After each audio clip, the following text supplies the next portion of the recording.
SOLIDWORKS provides users the flexibility to add materials to their parts or assemblies as needed. Once a material is assigned, the design will take on those material properties and even that material appearance. Let's take a look at materials in SOLIDWORKS. Over in our feature tree, I'll right-click on the Material tab and select Edit Material.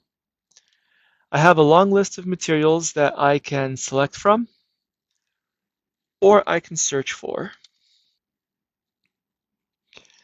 If there's any custom materials that need to get created, I can simply do so by coming down to my custom material folder and selecting if I want to add a new library or category. Once I have a new library or category, I can add a new material within there.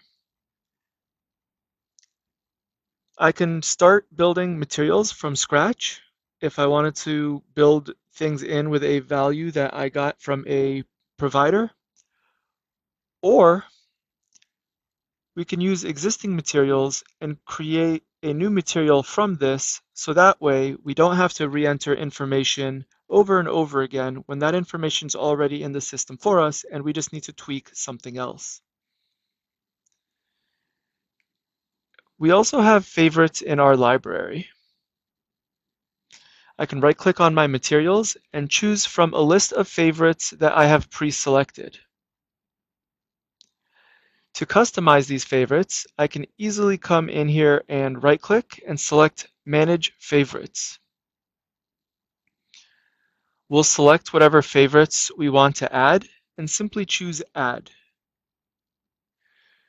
We can move this up higher on the list to make it appear on the top as needed in our Favorites window. Now, when I come over to my materials and right-click, I have the aluminum bronze that I just selected on the top of that list, and it takes on those material properties and that appearance immediately as I select it. The material properties can be noted in the mass properties, where our mass will be updated as I update the material for my component. Come build your own materials in SOLIDWORKS today if it doesn't have what you're looking for in it already.